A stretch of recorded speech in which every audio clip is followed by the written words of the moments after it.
ఈ జనరేషన్ చూసిన first pan India హీరోగా, పాన్ ఇండియా బాస్‌గా దూసుకుపోతున్నాడు ప్రభాస్. ఒక్కో సినిమాను వందల కోట్లతో నిర్మిస్తున్నారు మేకర్స్. జూన్ 27న రిలీజ్ కానున్న 'కల్కి 2898 ఏడీ' ఏకంగా 600 కోట్ల బడ్జెట్‌తో తెరకెక్కుతోంది. 'సలార్ 2', 'రాజాసాబ్', 'స్పిరిట్' కూడా భారీ బడ్జెట్‌తో రానున్నాయి. ఇక ఈ సినిమాలకు ప్రభాస్ రెమ్యూనరేషన్ 100 కోట్లకు పైగానే ఉంటుంది. ఒక్కో సినిమాను బట్టి 120 నుంచి 150 కోట్లు తీసుకుంటున్నాడు.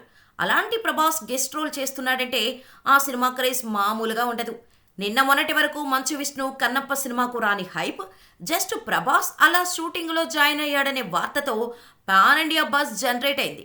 ప్రభాస్ కాలితో ఉన్న పోస్టర్ రిలీజ్ చేసి సూపర్ హైప్ క్రియేట్ చేసిన విష్ణు ఇదే జోష్లో కేన్స్ ఫిల్మ్ ఫెస్టివల్లో కన్నప్ప టీజర్ను గ్రాండ్గా రిలీజ్ చేసేందుకు రెడీ అవుతున్నాడు. మే 20న రిలీజ్ కానున్న ఈ టీజర్లో జస్ట్ ప్రభాస్కు సంబంధించిన కొన్ని షార్ట్స్ పడితే పాన్ ఇండియా షేక్ అవ్వడం గ్యారంటీ.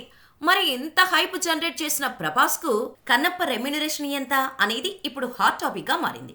ఇండస్ట్రీ వర్గాల ప్రకారం కన్నప్పలో నటిస్తున్నందుకు ప్రభాస్ ఎలాంటి రెమ్యూనరేషన్ తీసుకోవట్లేదని తెలుస్తోంది. మంచు ఫ్యామిలీతో తనకున్న అనుబంధం దృష్ట్యా ఇలా చేశాడట.